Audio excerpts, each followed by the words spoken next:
Todo crimen es como una cebolla. Hay que cortar a través de muchas capas para ver qué esconde y por el camino hay que derramar unas cuantas lágrimas. Carlos Ruiz Zafón.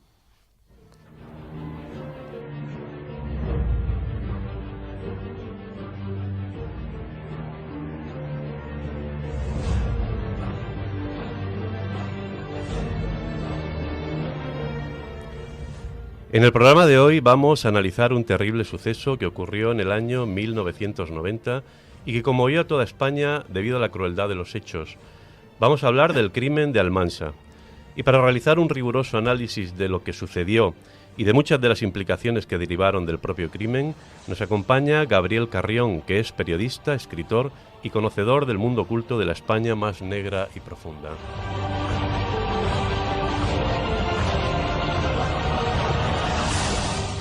También nos acompaña nuestra colaboradora habitual, Carmen Pomares, que es psicóloga clínica y especialista en criminología, que nos va a ayudar en esta entrevista y que, como siempre, nos va a aportar sus interesantes visiones sobre la psicología humana y el comportamiento criminal. Muy bien, Gabriel. Hola, buenas tardes, ¿qué tal? Buenas tardes, Carmen. Hola, buenas tardes. Buenas tardes. Entonces, bueno, Gabriel, estamos encantados de que te encuentres con nosotros, que compartas esta hora de programa y de que nos ayudes a adentrarnos en uno de los rincones de la España negra.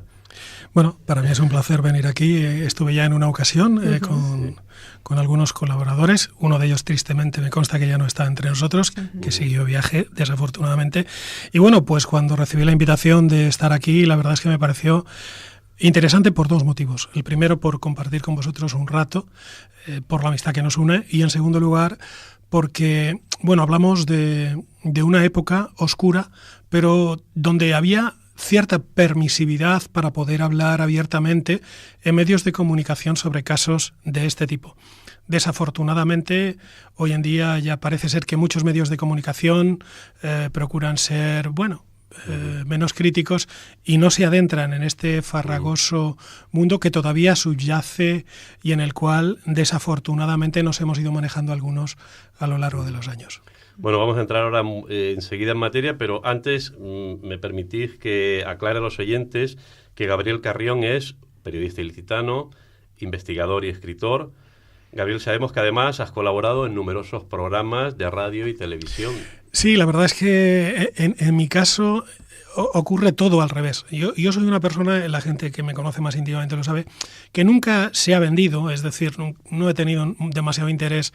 Me he dedicado más a trabajar que a hacer marketing. Y bueno, a pesar de los errores, que han sido muchos, realmente mi trabajo como realizador y como periodista de investigación pues ha sido el que más tiempo me ha llevado. Trabajé en Televisión Española, a las órdenes de Chicho, en programas como Luz Roja. Hice 188 programas, que parecen pocos, en Misterios sin resolver, en esa época oscura del 92 al 95, asesinatos, historias. 2 máquinas de la verdad, 2 fueron mías, total y absolutamente mías, presentadas por Julián Lago, amén de la participación en programas como Contertulio, en Moros y Cristianos, en Parle Bosteca y Boste en Canal No, etcétera, etcétera.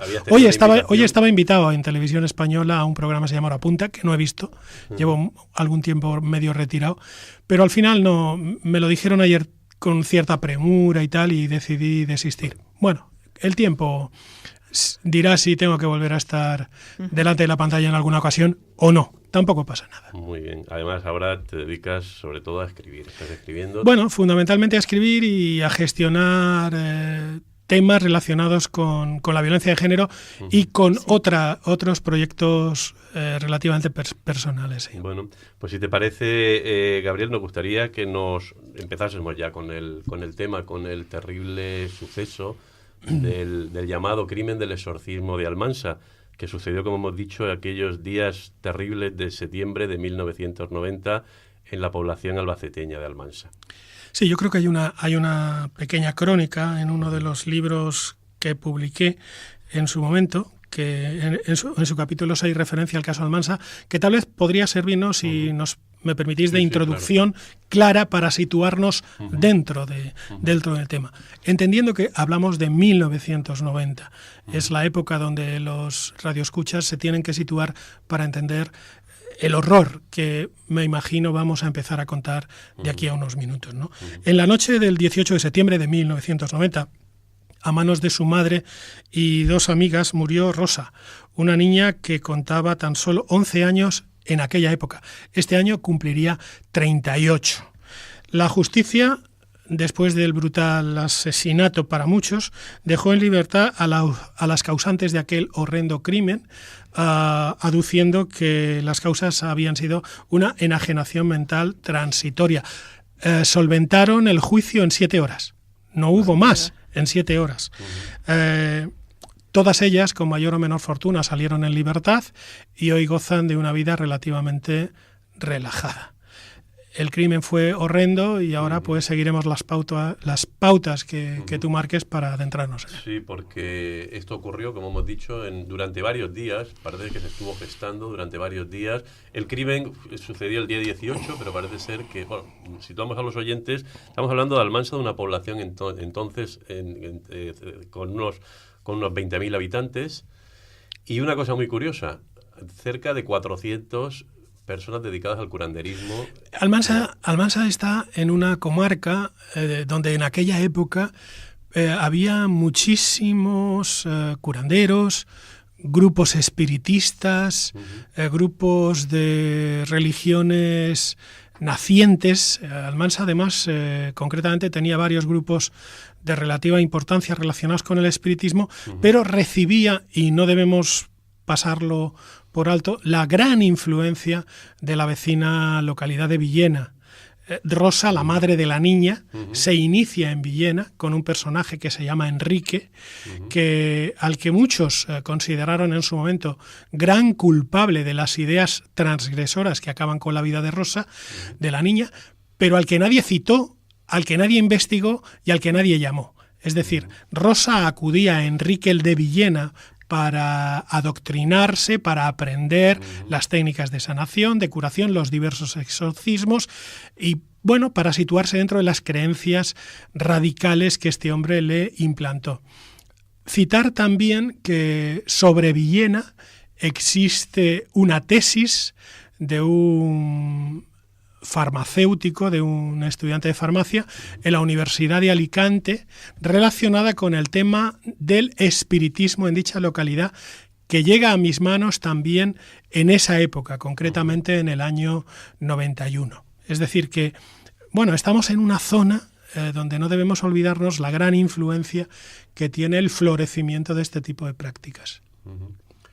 Aquí lo que se produce yo considero que es un terrible asesinato que está rodeado de estas circunstancias y además alimentado, si quieres podemos comentar a los oyentes cómo se va gestando este crimen, porque parece ser que esta señora, Rosa, la madre de la niña, que es una curandera, trata de prodigarse mucho más en su labor de curanderismo, juntándose con una amiga con la que, bueno, además... Rosa González Fito, que es la madre de Rosy, era una curandera clásica.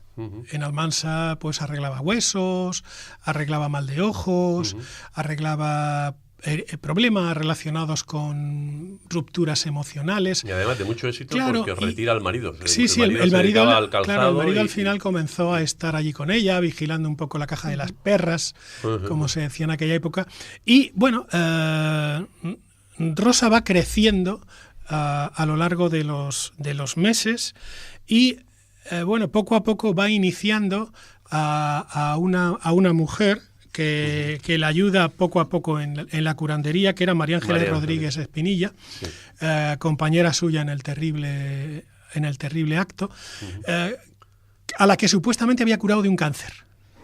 Supuestamente había curado de un cáncer, entonces esta mujer, como gratitud, teniendo en cuenta que además estaba afincada en Almansa, con el marido, con hijos, pues también se pone un poco a ayudarla. Hacen que venga una hermana de María Ángeles, con lo cual ya tenemos la troika que comete el terrible asesinato, que son Rosa, María Ángeles y Ana María González O sea, que también ayuda un poco en este tema. Parece, ¿no? ser que parece ser que en el tema del curanderismo el hecho de que actuasen dos parejas de hermanas tenía algún significado también.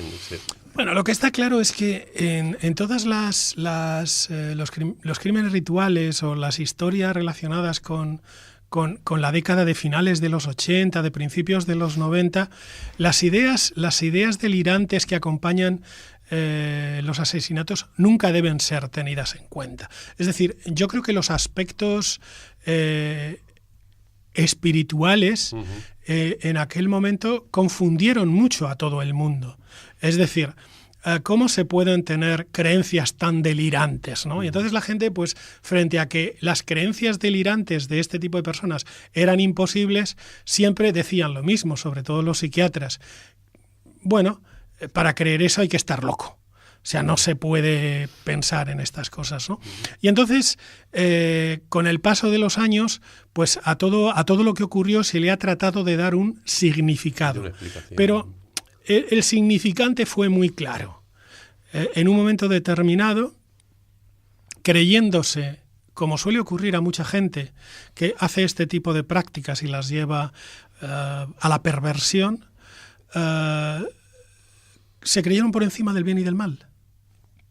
Es decir, se creyeron capaces de poder curar a la niña de ese nido de serpientes que al parecer tenía en su vientre, porque lo que ocurre durante toda la tarde del 17 de septiembre de 1990 es que tanto Rosa como sus dos amigas creen sinceramente que Rosy, la niña de 11 años, está embarazada del diablo, que no poseída, que está embarazada, ¿no? Entonces, bueno, al final cometen el terrible acto. Yo, cuando tú consideres, puedo hablar de la descripción, pero no quiero ser muy profundo en el asunto, porque se te van a ir bastantes oyentes. Bueno, la cuestión sí. Pero habría que comentar. Claro, hay que comentar porque fue un crimen muy horroroso, pero efectivamente lo que practica esta mujer, se le llama exorcismo, no es exorcismo, lo que hizo fue prácticamente desviscerar a... Claro, es decir, a lo largo de la tarde-noche empiezan a manejar la posibilidad, apoyándose unas a otras, es decir, esto de que al final la masa se pervierte, en este caso... Era un delirio que fue, las tres, una idea delirante que fue compartida, ¿no? Pero esto lo decían los profesionales, los que tuvimos la oportunidad de conocer, y yo compartí con Rosa Plató en Canal 9 años después, y vi su frialdad hablar de aquel asunto. Para mí no había un acto delirante, para mí lo que había era una perversión de las creencias. No sé si me explico. Lo mismo que cuando hablamos desde la óptica cristiana de Occidente, vemos horrorizados cómo surge el tema de la ablación o de otra serie de mutilaciones rituales en África o en otros lugares del mundo, pues que nos parecen cosas delirantes. Pensamos también que las creencias que al final desencadenan este tipo de actos no tienen nada más que ser que delirantes, pero no, para mí son perversiones trabajadas a nivel intelectual y que al final, desafortunadamente, uno se va creciendo y comete puede ser que también actos acentuado de este tipo. Por consumo de drogas también. No llegaron esto se ha dicho siempre, dicho algo pero jamás no fue así, nunca que de jamás. manera ritual tomaron... Nada, esto se ha añadido siempre, es decir, lo que ha habido sobre este caso es mucha mística, es decir, con posterioridad, que si habían tomado drogas, que si habían consumido, nada, eran 3 mujeres de pueblo, amas de casa, o sea que ponían las manos y quitaban los malos espíritus, que quitaban el mal de ojo, y que en un momento determinado, en un acto fanático, consideraron que podían ser capaces de la noche madrugada del 17 al 18 de septiembre, de coger a una niña de 11 años, las dos sujetándola en una cama, con las piernas abiertas y Rosa, la madre, con la mano, fundamentalmente por la vagina, entrando y sacándole las tripas, literalmente. La niña murió desangrada. No, en un momento determinado, la Cruz Roja y algunos médicos barajaron la posibilidad de que hubiera sufrido una asepsia por la pérdida de sangre y que se hubiera quedado inconsciente y no se hubiera enterado. La realidad demostró claramente que todo iba muy lento y que desafortunadamente la niña sufrió muchísimo. De hecho, en las declaraciones en juicio, bueno, parece ser que algunas palabras de la niña, ¿no? Por favor, acabad ya. Sí, sufrió muchísimo. Es decir, que en definitiva estamos frente a un acto que para mí fue un asesinato. La tortura. Total y absolutamente cometido con alevosía, pero que conmocionó tanto que la policía, imagino que acostumbrada a asesinatos y a una época oscura de esta España, en Almansa se vio tan superada todo que no acabaron de entrar de una manera real en la investigación. Los políticos, por supuesto, claro. Se quiso acabar comenzaron a temer claro. que se iba a convertir Almansa en un famoso Puerto Urraco y bueno, pues no facilitaron a nadie la información sobre el caso. De hecho, cercenaron la posibilidad de que pudiera hablar la mayoría de la gente implicada en el asunto. Poco a poco se fueron filtrando imágenes, se fueron filtrando fotos, gracias a periodistas de La Tribuna, gracias a periodistas de La Verdad, gracias al caso. El caso publica la foto de la niña prácticamente pocos días después, una foto de comunión. Pero lo más curioso de esta historia, que es atroz, pasa 2 meses después en Almansa. Concretamente la noche de los muertos, en octubre, finales de octubre, principios de noviembre, detienen a un grupo de mujeres desnudas celebrando un aquelarre en el cementerio. Es decir, que la sociedad almanseña, a pesar de la conmoción, siguió con sus creencias naturales relacionadas con el tema de la brujería, con el tema de la curación, de una manera particular, absorbiendo que este hecho formaba parte de la negligente creencia de se dice que en aquella época también hubieron bastantes episodios en España. Sí. Fue una época muy prolífica. Yo publico en el 92 un libro que se llama El Diablo, el síndrome del maligno, junto a un periodista gallego, Manuel Carballal. Precisamente el año 90. Sí, o 90, creo. Creo que este caso no entró por poco, ya no me acuerdo. La documentación que tenemos dice que es del año 90. Pues sí, no, sería en el 90. De hecho, publicamos en Interview un mapa sobre sectas satánicas en España, que fue el primer mapa que se publica en este país. Recuerdo que le pedí información a la Guardia Civil sobre temas de satanismo en aquella época y lo único que hizo la Guardia Civil fue remitirme un dossier con artículos míos. O sea, que tú eras la fuente. Tampoco tenían mucho. Luego la Brigada de Información de la Guardia Civil me invitó y luego estuvimos en un congreso en Galicia con policías nacionales, con guardias civiles, hablando de este tipo de temas y hablando de la figura de las sectas satánicas en el siglo XXI, ¿no? Esto fue a finales del siglo pasado. Pero sí hubo muchísimos casos. Este caso no entra en el libro por poco, es verdad. Pero sí entra un caso que también fue muy sonado y que ocurre unos cuantos meses antes en el Albaicín granadino, donde hubo una mujer que se llamaba Encarnación Guardia, a la que también asesinaron en un acto de exorcismo. Aquí sí pensaban que estaba poseída y había un curandero en el Albaicín, al que no me acuerdo del nombre, pero al que llamaban el pastelero, que que utilizó aquello típico para expulsar a los demonios, que era la sal.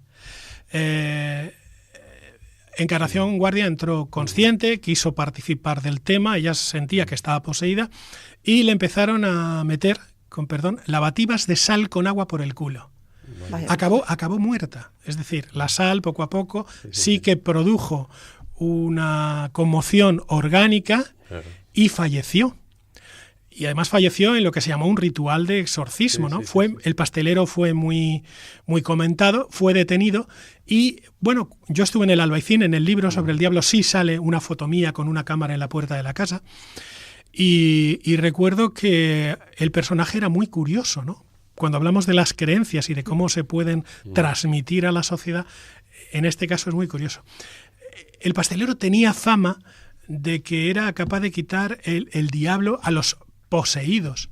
Y en aquella época donde el tema de las drogas, mediados de los 80, finales de los 70, todavía no estaba muy claro, había muchas personas que pensaban que esos hijos que tomaban, que consumían drogas, cuando convulsionaban, lo que se conoce como el mono, era debido a que el diablo estaba dentro y les hacía convulsionar. La película del Exorcista hizo mucho daño en aquella época. Creó modelos, ¿no? Y lo llevaban a este hombre y él decía que sí que les quitaba el demonio. Los bajaba a un sótano, esto es tal cual se cuenta, parece una película, pero nos encontrábamos en aquella época con este tipo de España, ¿no? Los bajaba a un sótano, los ataba con cadenas en argollas en la pared y allí los dejaba hasta que pasaban el mono. Claro. Y claro que convulsionaban, y claro que vomitaban, y claro que se ponían histéricos, y los padres lloraban emocionados viendo cómo sus hijos poco a poco se relajaban y el demonio había salido del cuerpo. Al pastelero le daban su pecunio particular y todos felices, hasta que el diablo volvía a poseer a aquel joven. Y volvía de nuevo. El síndrome de abstinencia, volvía otra vez. Y volvía de nuevo la historia. Muy bien. Retomando el caso de este terrible de Almansa, tuvo ahí un papel. Yo me he dado cuenta que parece ser que hay una pasividad. O sea, esta mujer dominaba mucho la situación.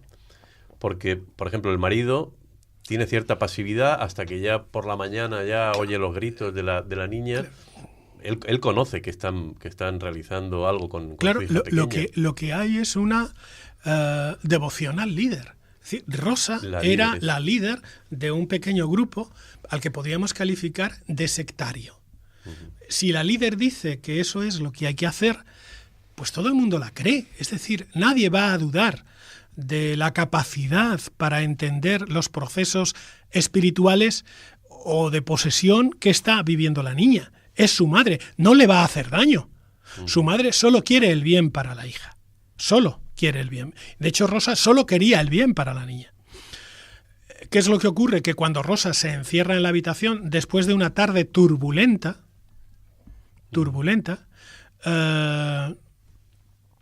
bueno, pues el marido y otros familiares se quedan en la casa situada en aquel momento en la calle Valencia, en el número 4, creo recordar, una casa que hacía esquina, y además estaba el chaflán en la esquina y la ventana, que además daba a la calle.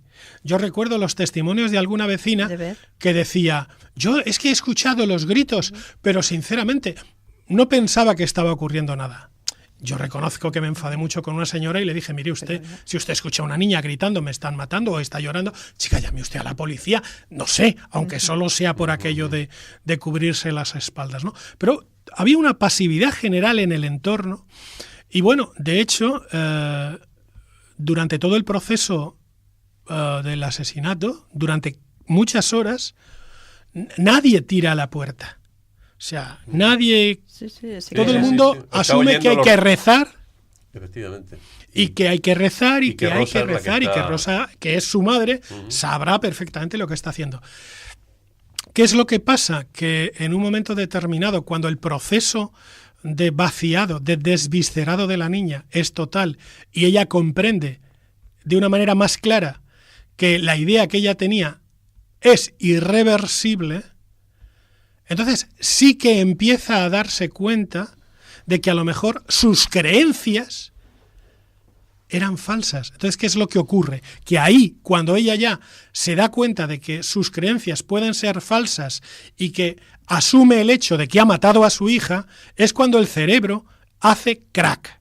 Es cuando la realidad y la fantasía se mezclan de una manera brutal y es cuando agrede a algunas personas. Sí, a una cuñada le intenta quitar los ojos, ¿no? Le quiere sacar los ojos porque pensaba que con este acto podría devolver la vida a la niña. Es decir, que ella, a pesar de todo, era consciente ya, en ese momento, de que la niña estaba muerta.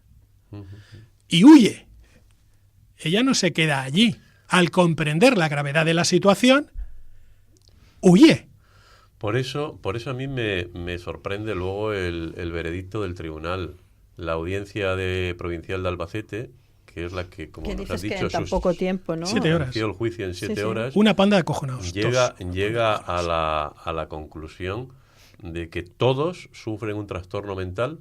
Todos. Pero luego son todos, 2 por lo menos, ¿no? María Ángeles y ella y Rosa, la madre, tratan de huir, o sea que... Claro, es decir, ahí lo que está claro es que ocurre entre que se produce el hecho y el juicio, los abogados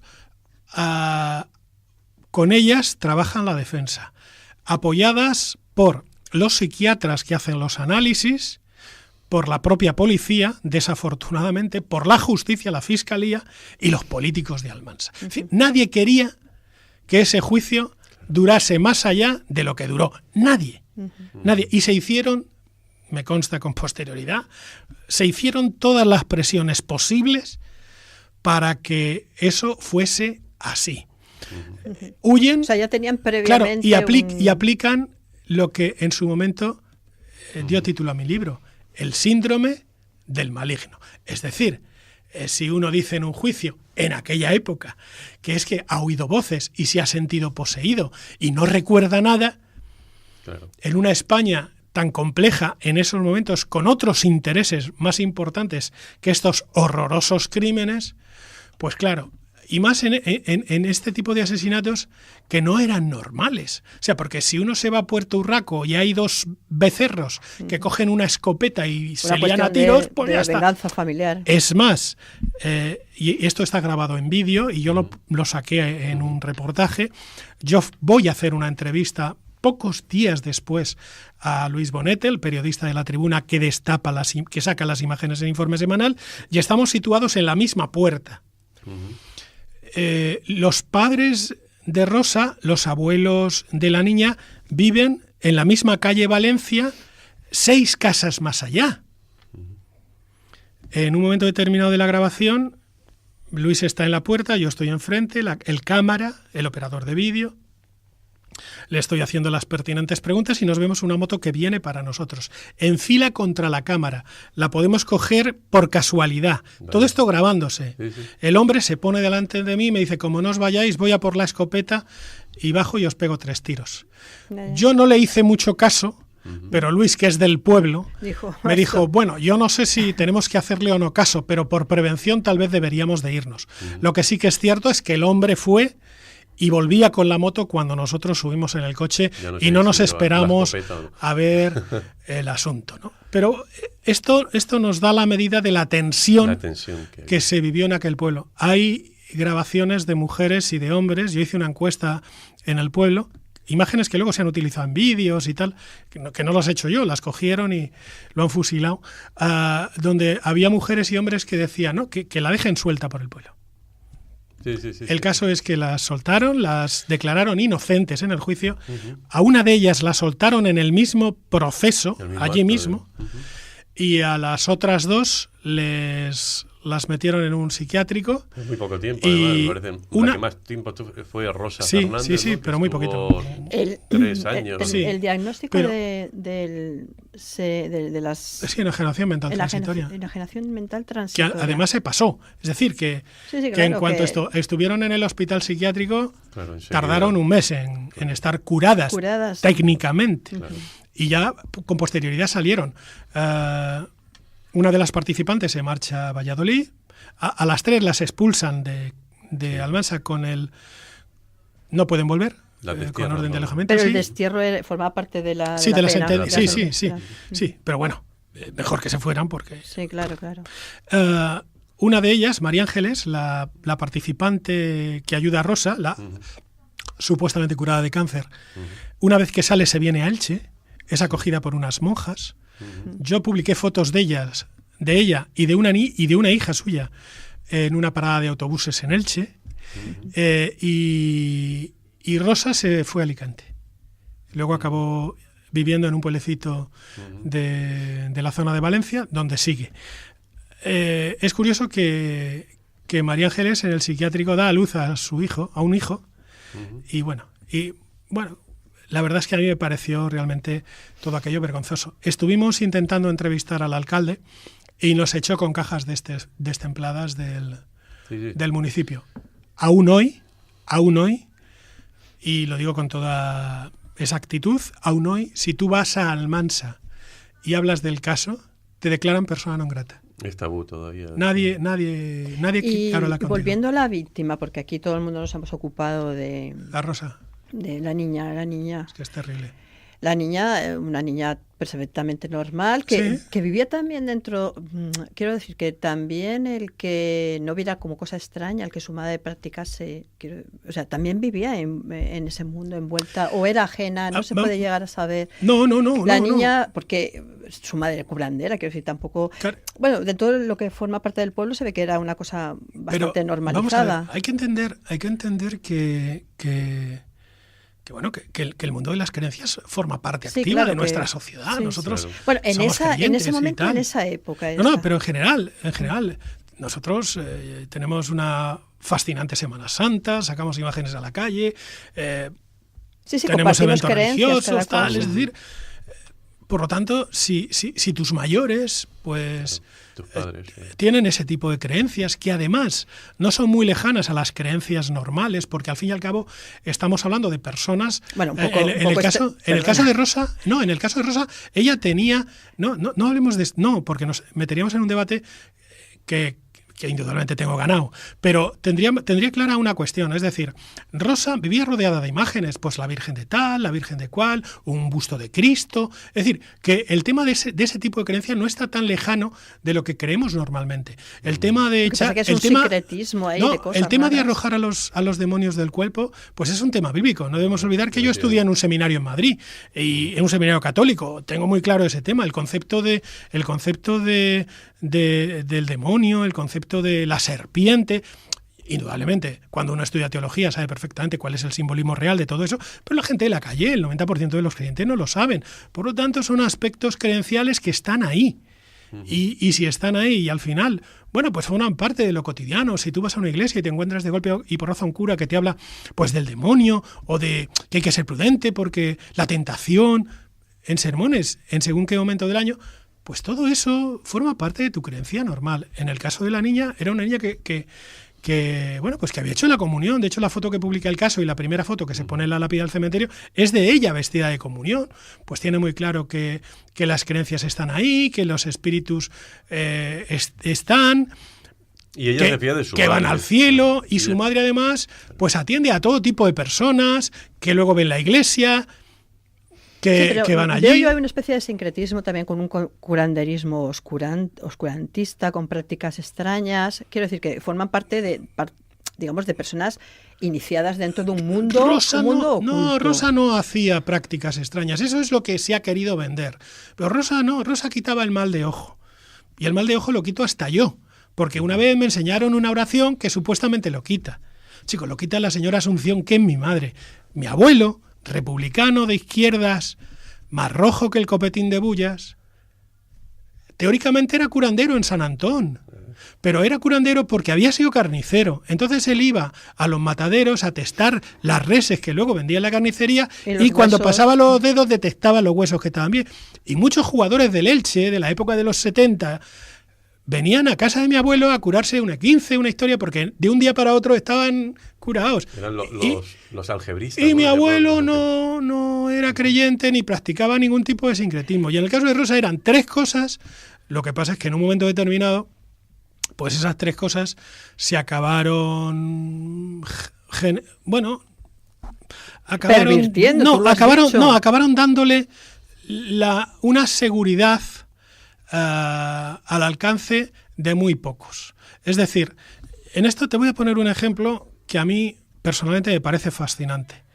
Posiblemente Rosa acabó creyendo que era capaz de conseguir logros mayores, porque indudablemente tenía una ayudante a la que había curado de cáncer, entre comillas. Entonces, claro, ella se sintió poco menos que en el escalafón de casi los santos. O sea, el poder de sanar. Claro, pero eso entra dentro de hay muchos santos católicos que a lo largo de su vida pues han curado a personas. Y de hecho, si llegan al altar para ser venerados es porque ha habido curaciones cuando fallecen, porque se les ha rezado, etcétera, etcétera, ¿no? Es decir, que el proceso de la curación en relación a los santos es muy común y está formando permanentemente parte de la idea de la gente, ¿no? Y Rosa se creyó en ese estatus. Se lo creyó ella. Claro, bueno, pero porque la gente iba, le llevaban cosas, le decían que estaba genial, que su marido tal, que a lo mejor alguna amiga pues había vuelto con el marido. Todo ese tipo de cuestiones. Entonces, claro, si alguien se siente ahí, pues se siente capaz de ir un paso más allá. De avanzar. Lo que también es esa creencia de pensar que era su hija la que estaba poseída, lo que quizá para desgracia de la pobre niña pues fue... Ella creyó que estaba embarazada. Que la niña había sido embarazada y ya está, y por lo tanto pues dijo, bueno, pues la única manera que tiene el tema, pues ¿por dónde salen los niños? Pues por la vagina, pues hay que meter la mano, hay que vaciar la placenta llena de bichos, y la niña, pues ella pensó que era pues poco menos que una ginecóloga espiritual, y no se dio cuenta de que lo que estaba haciendo era una verdadera barbaridad, que al final es lo que ocurrió. La niña muere, y un crimen tan atroz pues no es asumido por la sociedad. Si culpo a la madre y culpo a las que le ayudan y culpo a la familia, no quiero dejar pasar la oportunidad de culpar a la justicia y a todo lo relacionado con aquel juicio, que me pareció vergonzoso. Yo hice promesa en aquella época de que dicho caso, mientras yo pudiera, no se iba a olvidar. De vez en cuando habría que dar por saco. Yo he visitado a lo largo de los últimos 28 años 12 veces la tumba de la niña en el cementerio de Almansa el día de su fallecimiento. En una ocasión me encontré con la madre. Bueno, Gabriel, no voy a deciros lo que le puede... Y digo que hoy, Gabriel, has tenido oportunidad también de volvernos a recordar. Sí, os lo agradezco porque me parece... Este suceso tan...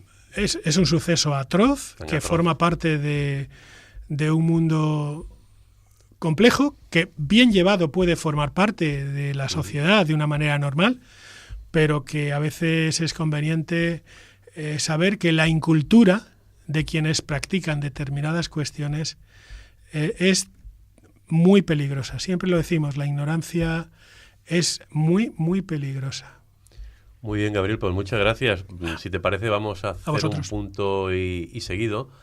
Vamos a pasar a otras secciones, pero vamos a seguir todavía hablando de temas parecidos.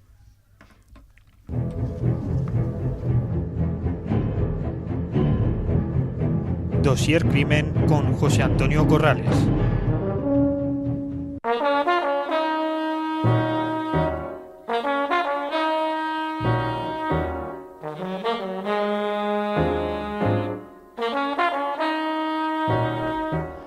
En nuestra sección de cine negro y de suspense vamos a hacer un repaso por la película El Exorcista, del director William Friedkin.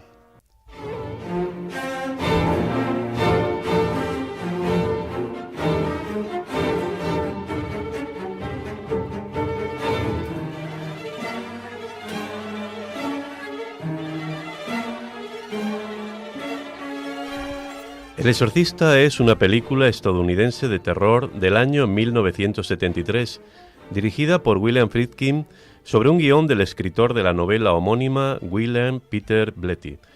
La película está protagonizada por Ellie Burstyn, Jason Miller, Linda Blair y Max von Sydow.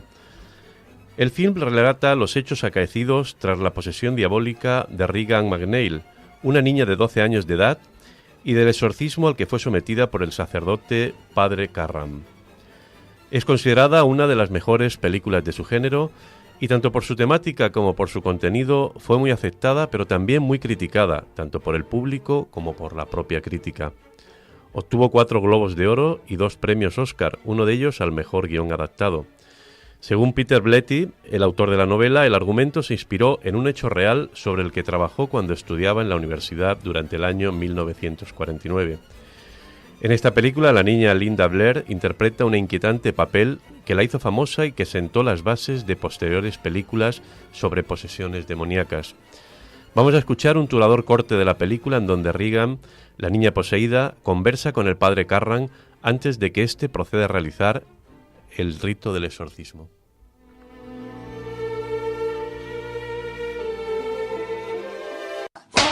Tu madre está aquí con nosotros, Carras. ¿Quieres enviarle un mensaje? Yo haré que lo reciba.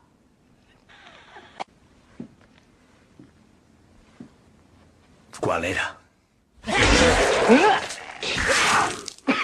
Magnífico.